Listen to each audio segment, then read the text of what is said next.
Il n'y a actuellement aucune indication des intentions concrètes de la Russie pour la guerre contre l'OTAN.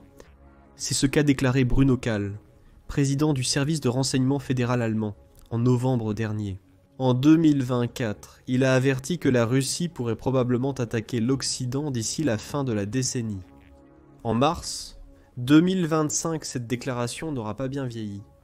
Parce que maintenant, le renseignement allemand ne se contente pas d'avertir de la possibilité d'une guerre. Il a une date, un délai, une horloge qui tourne et alerte spoiler. C'est trop proche pour être confortable.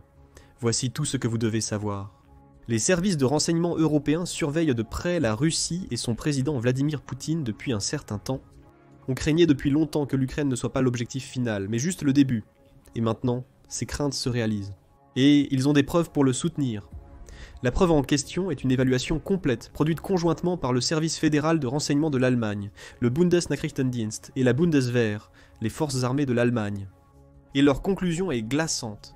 La Russie voit l'Occident comme un ennemi systémique et prévoit de faire quelque chose à ce sujet.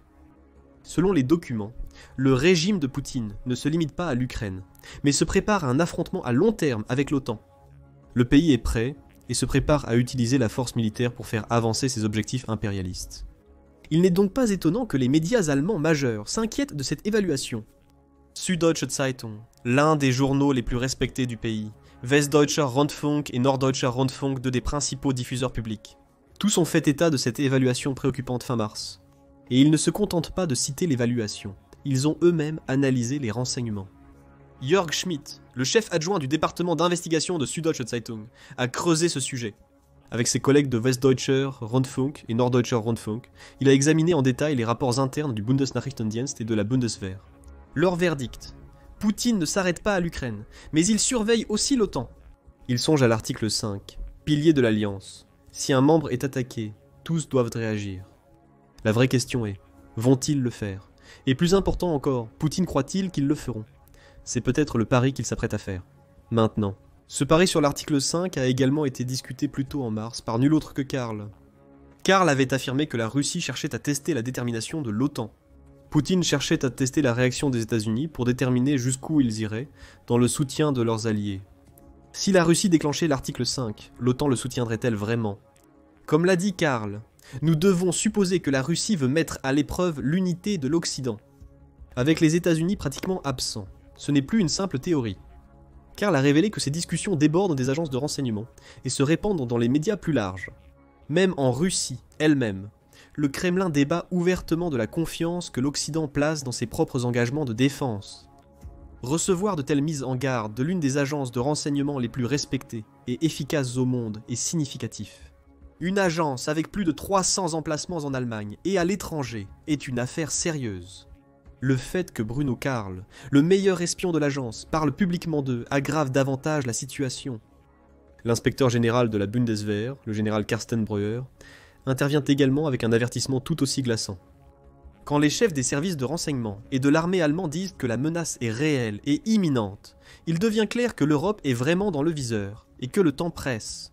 Breuer, homme peu connu pour son sens du spectacle, semble visiblement mal à l'aise lorsqu'on l'interroge sur l'avenir de l'Europe, signe que la situation est sérieuse. Et sa réponse à la question ne dissipe en rien la gravité de la situation. On a demandé carrément au général si l'Occident pouvait respirer après un éventuel cessez-le-feu en Ukraine. Au début, il a hésité, puis a répondu de manière inquiétante « Non, nous ne pouvons pas respirer facilement ». C'était clairement plus qu'une simple intuition, mais une évaluation froide et calculée de l'avenir. Breuer sait que la Russie se prépare à une guerre à grande échelle avec l'OTAN. Dans cet esprit, arrachons simplement le pansement. Quand cette menace russe se matérialisera-t-elle? Eh bien, il y a quelques options, et aucune d'elles n'offre de réconfort.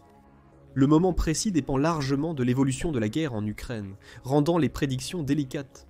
Comme nous l'avons vu en Ukraine, les choses peuvent changer rapidement, donc personne ne peut dire avec certitude exactement quand la menace se déroulera réellement. Néanmoins, selon l'évaluation du renseignement allemand, la Russie pourrait préparer une guerre conventionnelle de grande ampleur contre l'OTAN avant 2030, c'est 2029, ou 2030 au plus tard, juste quelques années plus tard. Mais ce n'est même pas le pire des scénarios. Si la guerre en Ukraine se termine plus tôt que prévu, la Russie pourrait rapidement rediriger son attention vers l'OTAN.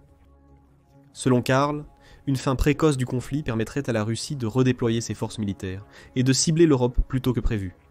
Cela signifie que nous pourrions voir une menace ou un chantage de la Russie contre l'Europe dans un avenir proche, bien avant la période prévue de 2029 à 2030.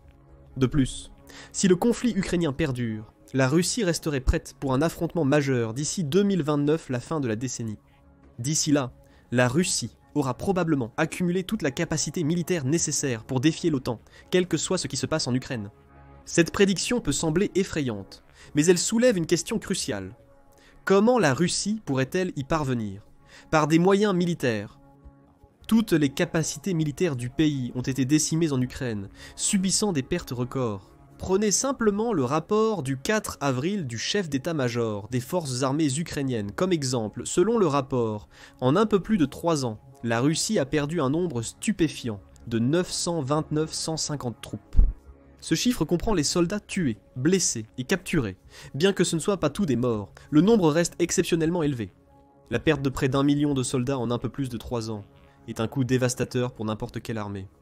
Selon le rapport de l'état-major ukrainien, l'armée russe a également subi de lourdes pertes en équipement, en plus des pertes humaines. 10 528 chars, 21 932 véhicules de combat blindés et 42 841 véhicules et réservoirs de carburant au cours du conflit. C'est bien plus que ce que la plupart des pays du monde auraient même, et les dégâts ne s'arrêtent pas là. 25 663 systèmes d'artillerie, 1349 systèmes de roquettes à lancement multiples et 1123 systèmes de défense aérienne ont été anéantis. Dans les cieux, la Russie a perdu 370 avions, 355 hélicoptères, tandis que sur le terrain, 31 669 drones ont été détruits. Même en mer, la Russie n'a pas été épargnée, avec 28 navires et bateaux et un sous-marin coulé. Dire que c'est une perte dévastatrice ne commence même pas à saisir l'ampleur des dégâts, et pourtant, tout ce que nous voyons de la Russie, c'est construire, construire, construire. L'accumulation militaire incessante, avec de nouveaux équipements, infrastructures et une nouvelle armée, a été l'un des premiers signes d'alerte pour les services de renseignement. Le Bundesnachrichtendienst allemand a inclus que les ambitions de la Russie vont bien au-delà de ses objectifs actuels. C'est un signal clair que le pays se concentre sur l'Europe et que la Russie vise l'OTAN. Comment la Russie se prépare-t-elle concrètement pour cette guerre de grande envergure? La réponse est avec tout ce qu'elle a, et cela se produit à une échelle impossible à ignorer. Les dépenses militaires russes sont en forte hausse.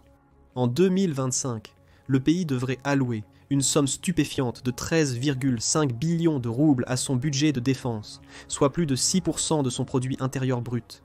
C'est presque 160 milliards de dollars au taux de change actuel, et une augmentation de près de 4 fois par rapport à il y a seulement quelques années. Mais le pire, c'est que les dépenses militaires de la Russie ont maintenant dépassé celles de l'Europe, ce qui est vraiment alarmant. Si vous suivez les budgets de défense, vous pourriez vous demander comment c'est possible. Après tout, le budget de défense combiné de l'Europe en 2024 était de 457 milliards de dollars. En parallèle, les dépenses militaires russes, pour la même année, s'élevaient à environ 145,9 milliards, soit moins de la moitié du total européen. Mais voici le fait marquant. Lorsqu'on ajuste les dépenses de défense de la Russie en fonction de la parité de pouvoir d'achat, qui prend en compte les coûts moins élevés en Russie grâce à une production domestique meilleur marché, le tableau change drastiquement. En termes de parité de pouvoir d'achat, les dépenses militaires de la Russie sont estimées à environ 461,6 milliards. Bien que les dépenses nominales de l'OTAN de l'Europe soient bien plus élevées, le chiffre ajusté en parité de pouvoir d'achat explique comment la Russie peut se permettre un appareil militaire plus grand que ne le suggèrent les taux de change du marché. C'est un rappel frappant que les dollars n'achètent pas toujours la même puissance de feu partout. Une autre possibilité terrifiante, 1 500 000 soldats russes prêts à frapper à tout moment, n'importe où.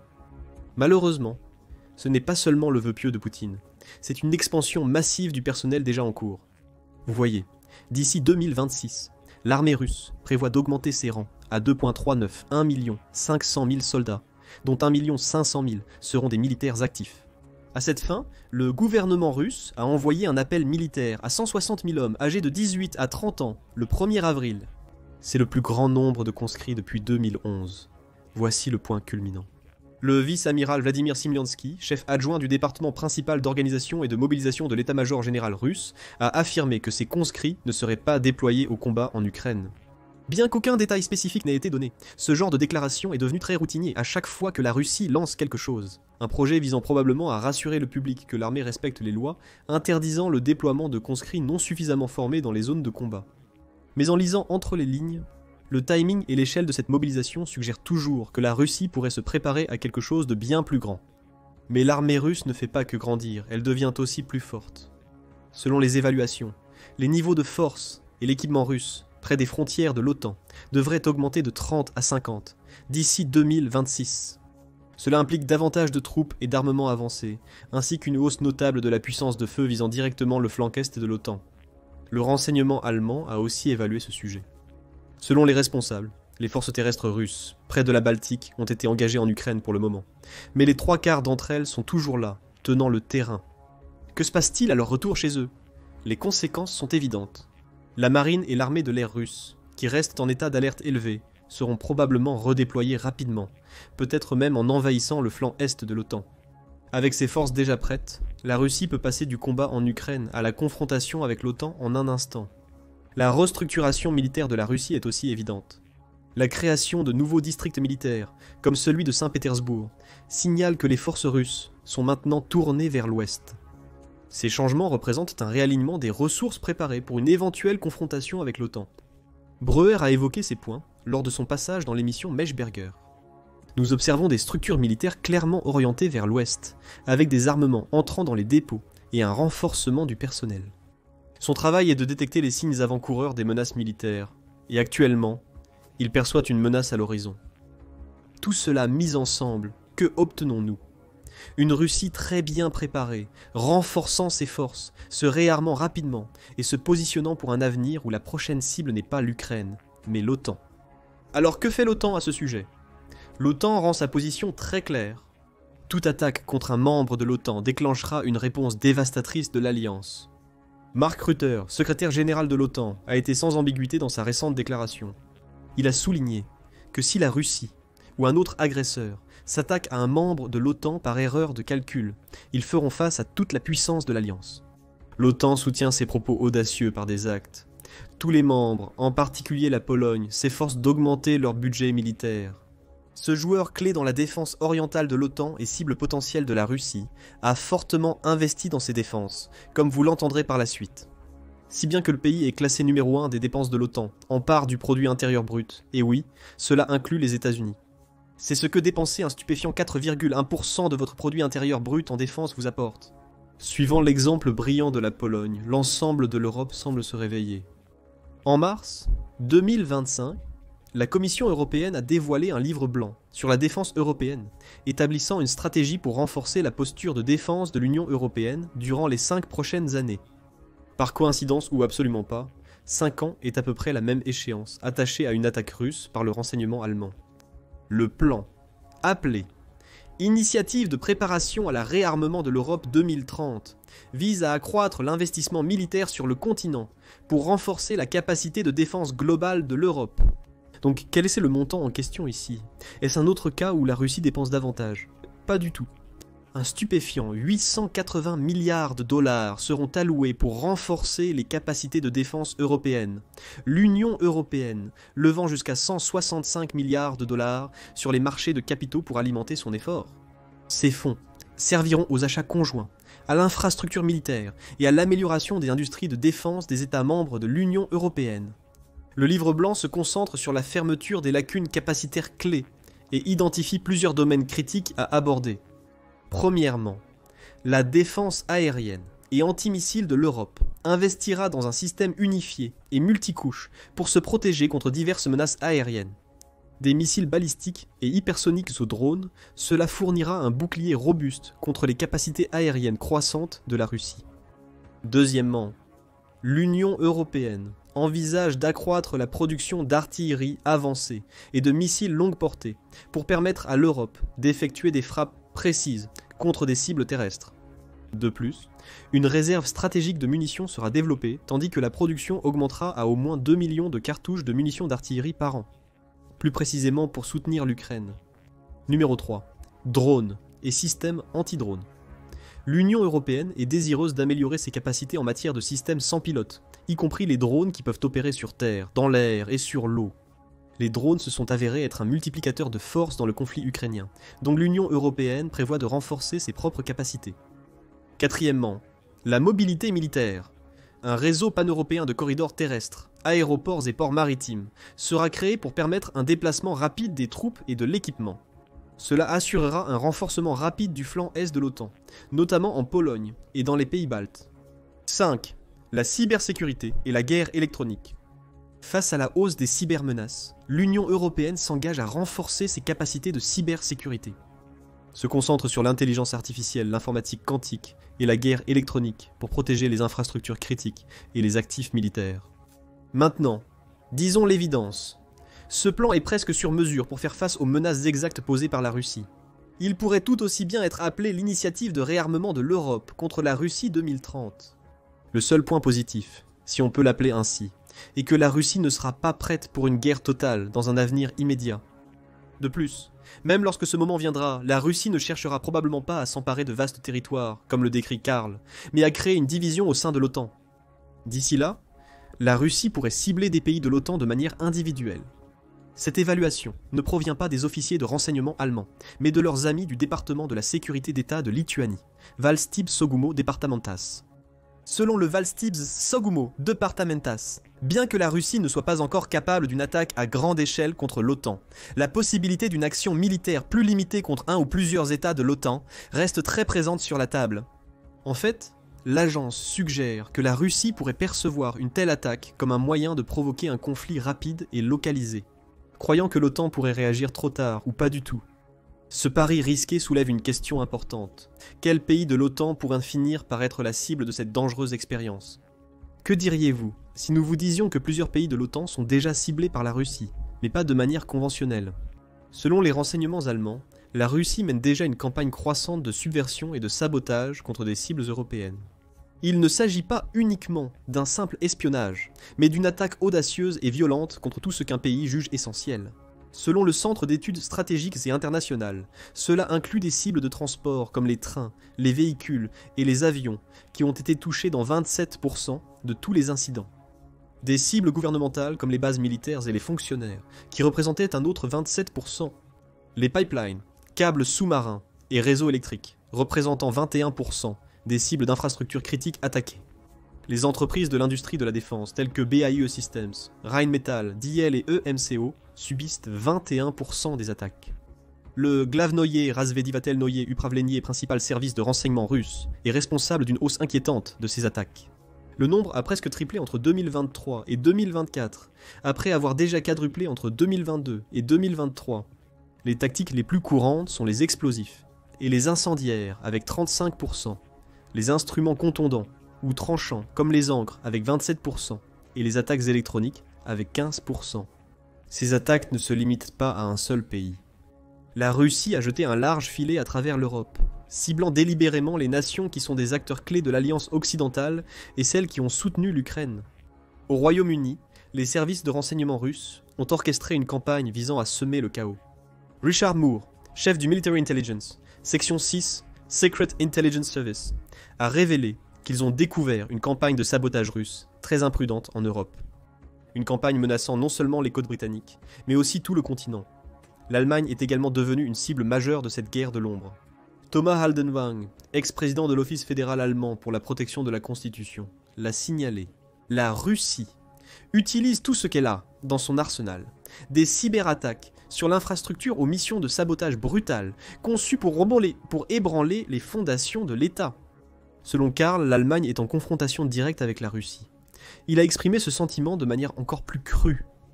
Le pays, avec ses alliés occidentaux, est assiégé de toutes parts, cybernétiques, physiques et psychologiques. Et puis il y a la Pologne, qui se trouve en première ligne sur le flanc est de l'OTAN. Les dirigeants polonais, comme le Premier ministre Donald Tusk, alertent depuis des mois que la Russie a des ambitions dépassant ses frontières et projette des actes de terreur aérienne contre la Pologne et d'autres membres de l'OTAN. Le ministère polonais des Affaires étrangères a confirmé que la Russie mène une guerre hybride contre la Pologne, qui comprend des cyberattaques et des provocations militaires directes à sa frontière orientale. Les pays baltes, surtout l'Estonie, ont aussi subi la guerre hybride menée par la Russie. Le premier ministre estonien Kaja Kallas a averti à maintes reprises d'une guerre de l'ombre visant à perturber la démocratie et affaiblir la cohésion sociale du pays. En tant que première ligne de la défense orientale de l'OTAN, l'Estonie est une cible critique pour la campagne de la Russie, visant à saper l'unité occidentale. Enfin, l'OTAN dans son ensemble a reconnu que la guerre hybride de la Russie n'est plus confinée à la périphérie de l'Europe. C'est maintenant une attaque totale contre le cœur même de la sécurité de l'Alliance. Il reste à déterminer lequel de ces pays pourrait passer d'une cible de guerre non conventionnelle à un conflit militaire majeur. La Pologne pourrait-elle être la cible? Située au cœur de l'Europe de l'Est, géographiquement et militairement, une attaque ici ébranlerait l'OTAN. La position stratégique de la Pologne, membre clé de l'OTAN, en fait une cible idéale pour que la Russie teste l'engagement de l'Alliance en matière de défense collective. Pour être franc, l'animosité mutuelle entre la Pologne et la Russie n'arrange rien. La Russie pourrait-elle s'attaquer aux pays baltes, l'Estonie, la Lettonie et la Lituanie? Ces membres de l'OTAN sont petits, vulnérables et juste à la porte de la Russie. Leurs capacités militaires limitées en font des cibles faciles pour de petites incursions. De plus, ces pays sont tous d'ex-États soviétiques. Et nous savons ce que Poutine pense de la reprise de ce qu'il considère comme faisant historiquement partie de la Russie. La Russie pourrait punir certains pays européens pour leur soutien à l'Ukraine. Dans ce cas, l'Allemagne serait en tête avec 13 points. 8 milliards, 400 millions de dollars en aide militaire donnée, selon l'Institut de Kiel. Toutefois, en considérant les engagements futurs et les coûts de remplacement, les chiffres du gouvernement allemand indiquent pendant des totaux encore plus importants. Ensuite, il y a les pays nordiques, avec la frustration évidente de Poutine envers la Suède et la Finlande après leur adhésion à l'OTAN. Poutine n'a même pas besoin de suivre la liste des plus grands donateurs de l'Ukraine. Il pourrait cibler tout pays ayant fourni des armes à l'Ukraine ou abrité des transfuges russes, comme la Bulgarie, la France et l'Espagne. En somme, l'attaque imminente contre l'OTAN pourrait avoir lieu presque n'importe où, selon l'évaluation russe de la vulnérabilité et de la valeur de chaque cible. Selon vous, quel pays de l'OTAN est la cible la plus probable? Et que disent les renseignements allemands à ce sujet? Pensez-vous que la Russie attendra la fin de la décennie? Ou essaiera-t-elle de tester la détermination de l'OTAN plus tôt? Faites-nous savoir ce que vous pensez dans les commentaires. L'Allemagne vient de faire un acte majeur qui va contrarier la Russie. Ou regardez plutôt cette autre vidéo.